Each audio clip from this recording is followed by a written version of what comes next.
Everyone, Dinosaur Dude here, bringing you Dinosaurs Episode 1, Brachiosaurus. Now, ever since I was a little kid, I've always had a fascination for dinosaurs, and my all-time favorite dinosaur is the Brachiosaurus. They were the largest animals to ever walk on planet Earth. Now, here are some few interesting facts about Brachiosaurus. Brachiosaurus is a genus of sauropod dinosaur from the Jurassic Morrison Formation of North America. It was first described by Elmer S. in 1903 from fossils found in the Grand River Canyon, now Colorado River of western Colorado in the United States.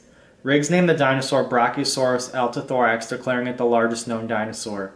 Brachiosaurus had a disproportionately long neck, small skull, and large overall size, all of which are typical for sauropods. However, the proportions of Brachiosaurus are unlike most sauropods. The forelimbs were longer than the hind limbs, which resulted in a steeply inclined trunk, and its tail was shorter in proportion to its neck than other sauropods of the Jurassic.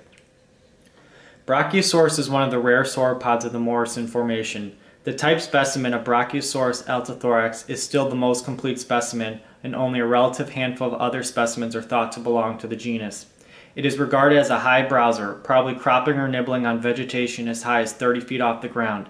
Unlike other sauropods in its depiction in the Jurassic Park films, it was unsuited for rearing on its hind limbs. It has been used as an example of a dinosaur that was most likely ectothermic because of its large size and the corresponding need for forage, but more recent research finds it to have been warm-blooded.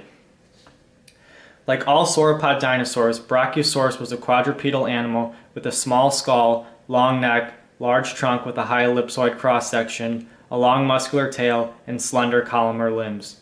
The skull had a robust, wide muzzle and thick jawbones with spoon-shaped teeth. There was an arch of bone over the snout in front of the eyes that encircled the nasal opening, although this arch was not as large as in its relative. Large air sacs connected to the lung system were present in the neck and trunk, invading the vertebrae and ribs, greatly reducing the overall density.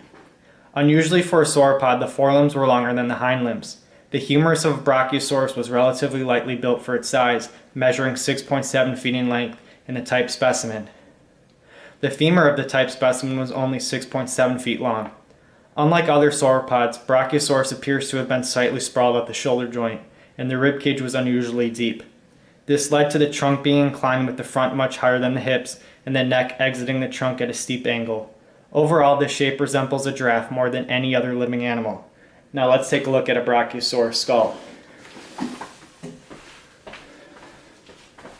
So right in front of me we have a replica of a Brachiosaurus skull. We have the nares shifted upwards so they can eat and breathe simultaneously. We have the lateral fenestra right here, the orbital right here, the antorbital right here. We have the dentary down here. We have the premaxillary right here, the maxillary right here, and 52 blunt pencil-like teeth right here. And we have the dorsal fenestra right up here.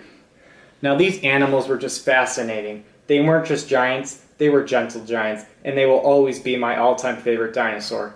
Thank you for watching this video. Keep calm and everyone walk the dinosaur. Cheers, mate.